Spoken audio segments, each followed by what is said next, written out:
Ak chcete predávať digitálne produkty, neotvárajte ešte Canvu a nie Etsy.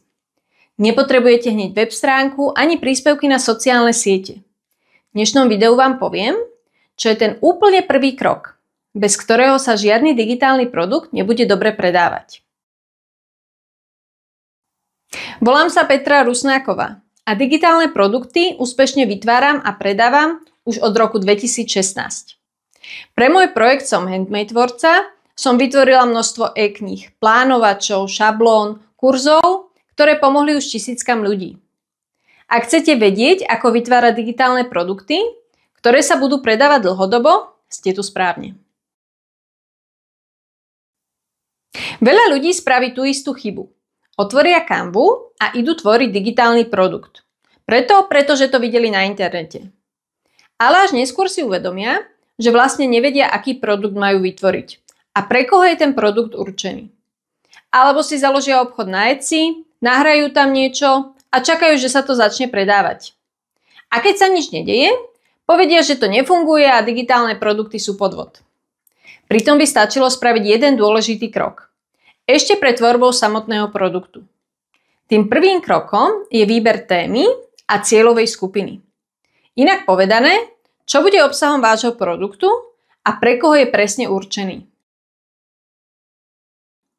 Nestačí len povedať, chcem robiť plánovače alebo chcem vytvoriť e-knihu.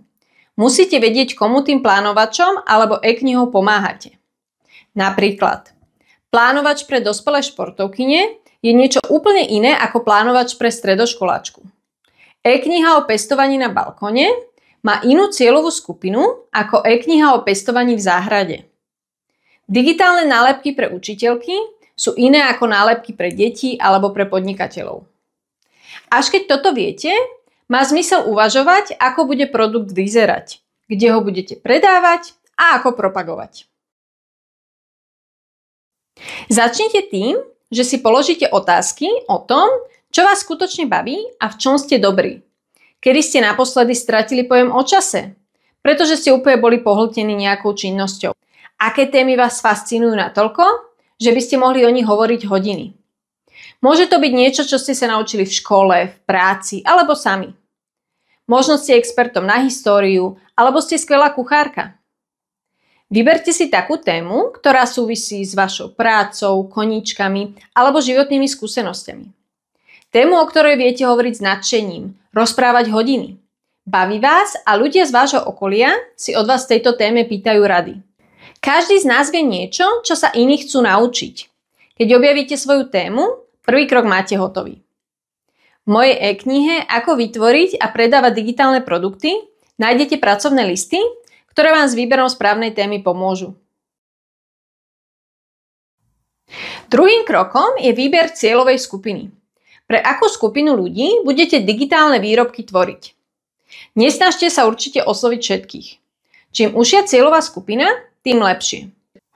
Nie je potrebné, aby ste patrili do cieľovej skupiny, na ktorú sa zameriavate.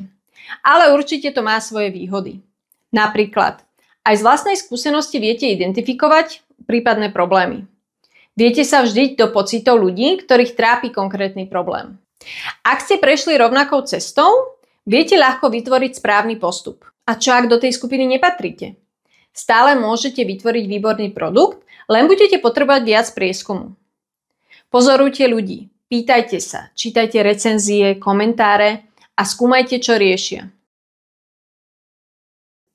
Nech už je vaša téma alebo cieľová skupina akákoľvek, vždy začnite s produktami pre začiatočníkov. A potom pokračujte vyššie. Návody pre mierne pokročilých a pokročilých. Keď bude zákazník s vašim prvým produktom spokojný, kúpi si aj tie nasledujúce. V mojej e-knihe Ako vytvoriť a predávať digitálne produkty vás krok za krokom prevediem celým procesom.